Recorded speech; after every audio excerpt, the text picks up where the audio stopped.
Okay, tonight's video is on the Native American Indians.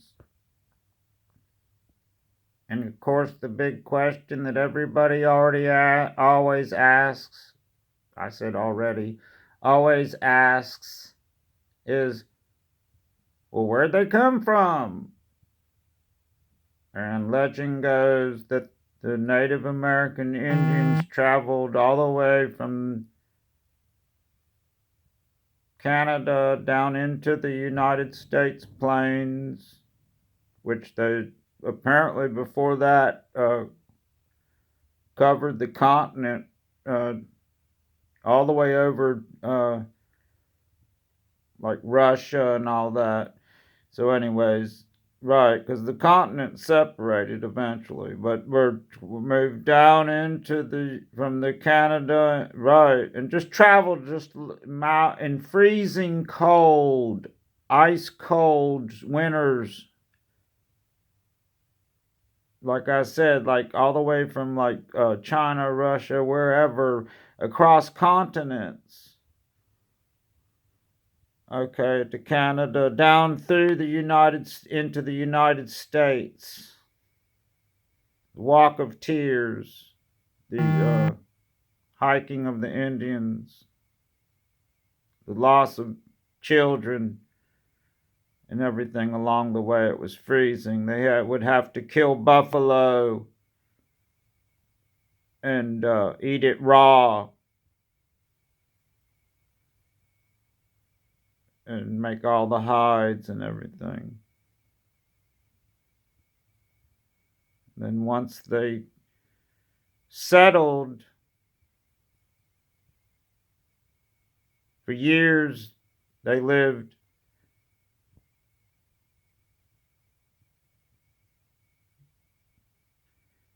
their lives, their everything. They made their hides, their teepees, everything. And out west and all that is my friend is a Hopi Indian, and he came here to Charlotte, North Carolina, and we all were working on cars, and he learned how to repair cars and everything, and we found a car in a driveway that these people had, and they said, "Yeah, just come get it, and you can have it." And so we got a battery, we cranked it up. He drove back to the Hopi reservation in that car, and he used to tell us that there's the inner world and there's the outer world. And we would ask him, well, what is that? Mother friend, he spoke fluent Spanish, so and Jaime, he's from the Hopi Indian tribe. He speaks Indian language, but it's kind of like part Spanish. They're all talking. It's going, there's the outer world. We're like, what is that? The outer world is real bad. And the inner world is real good. And we asked him, well, what's the inner world? The inner world is when he goes to his reservation and he's with his people and they cook and they do everything. That's the inner world. And when he leaves the reservation, that's the outer world. Okay. All right. So, I mean, you have to go to the cliff dwellings, you have to go to Mesa Verde, Pikes Peak. Okay. Uh, you need to go and explore, and then you will see.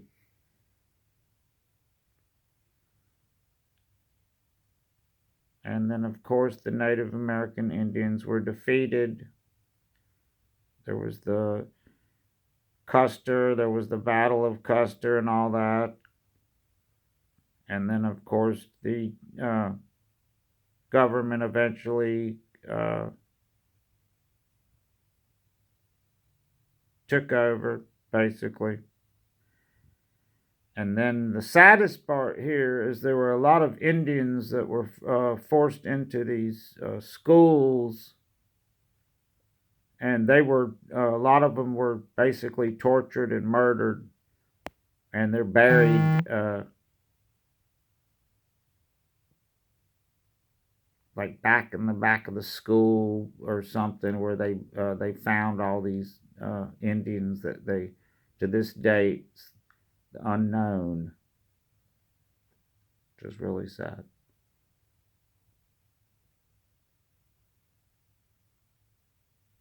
When I went out west to the snow ski championships, I met the Squaw Valley Indians, and they were very nice. And I enjoyed my time with them. And I went, if you're watching, I went to Snowmass, Aspen Snowmass last year, and I won the bronze. And I'm going back this year, 2022. Remember, I asked you, would you be able to make it to Snowmass? And you all were in Squaw Valley, and you were basically telling me, no, I don't think we'll be going to Snowmass, which I don't blame them. Right. Okay, so but shout out to you guys. You are definitely my brothers. Okay. All right, Chief. Okay, so anyways, right. All right, let me finish my story. So now there's like half the Navajo Nation is gone from COVID, which is genocide. Okay. I haven't finished this. The COVID came in, half the Navajo Nation is gone. Okay. So whoever created COVID, which they say it's man-made and it's got, well, I'm not going to say a bunch of stuff about COVID because my video could get deleted. I'm not going to do that. Or I'll say this, there's all sorts of people that say this, that, the other, who knows what. But anyways, COVID has killed half the Navajo Nation. And, man, that's not good at all. Of course, I live in North Carolina, and we have the Cherokee here, and a friend of mine, I'm 1/4 Chippewa Indian. My friend, she's Cherokee. We have the Cherokee Indians here. Yeah. And then another friend of mine, she actually lives and works on the Cherokee Indian reservation. If you ever seen those cigarettes that got the Indian on them, right? She makes them there at the Cherokee Indian reservation, which now you can go there and they grow weed there, marijuana there. You can go to the Cherokee reservation. I don't know if you can buy it there.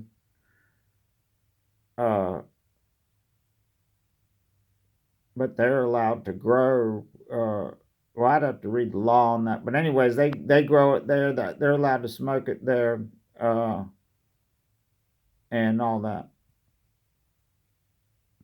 It's not like Colorado or all the different other states that it's legalized. No. Okay, so, right, it's just not. Okay, so I have to read into it. All right, so anyways, let's move on. So anyways, now at this point we have Indians that are dying of COVID, that are starving, which I'm like, what? And I've watched videos on YouTube that are upsetting. Okay. And one of the latest ones I watched was some what was it? It was, oh yeah, it was a warden or whatever you call them, a game warden or what. He was on their land telling telling them they couldn't hunt on their Indian reservation. And one of the chiefs was up there going, "Man, it doesn't matter. You know, if we're on our Indian, we're not going to kill everything. We get what we need for our what we need, and then we go back and eat it. It's not like we're slaughtering everything like you all." And towards the end of the thing, they would tell them, "No, we're impounding your truck, game warden. We're taking it. Well, it'll be down at the shop because you came on to our reservation." I'm like, "Yes, stand up for your rights." And they did, and I think the game warden had to walk. I'm not positive on this. Or they gave him a ride, but the chief was going, "No, it'll be down at the shop, and we'll be having it towed." And I was watching the conversation going, "Yes, he's on your fucking, excuse my language, back that up. He's on your reservation. Exercise your rights." All right. And then a couple Indians need to go back to Congress and say, "Look, man, you people are doing us wrong. And we're going to need all this money. We only have half a tribe left." And I'm serious about that. Okay. I want all the Native American Indians to stand up for their rights, to research the laws. And yes, you need to go back to Congress and tell them we need more money. That's about it. And we need more land. There's plenty of it. We're hunting this area too, so we're going to need it. That's about it. Okay, now. Everybody have a good night. This is just part one. I can go into some deep battles. We can go into all the chiefs.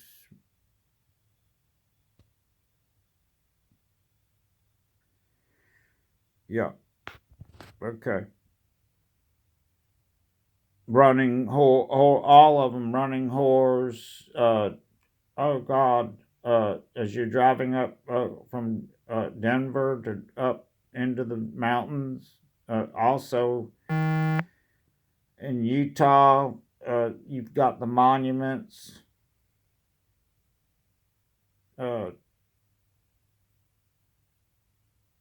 Geronimo. We when I was little, it was a lady came and she was a full-blooded Indian. She had one blue eye and one red eye, and she was real old, and she knew Geronimo, and so she would come and sit, and she would give us Indian stories all night long till you like passed out and fell asleep. And then mom and dad would come back home and said, "Did you like her as a babysitter?" And we was like, "Yeah, she told us stories about Geronimo."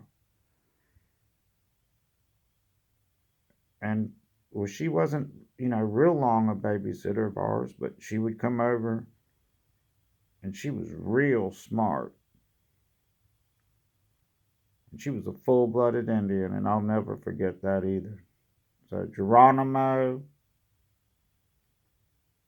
the list goes on. There's so many warriors that were never written down or word that have never been talked about. So we're researching everything. I'll speak with some other friends that are Native American, and we'll find out. Okay. Everyone have a good morning, day, night, what have you. It's nighttime right now, so Everyone have a good night. And just think about all the different things that, like my Hopi Indian friend says. He's on the inner world when he's on the reservation, and when he's out here in America, it's the outer world. Okay.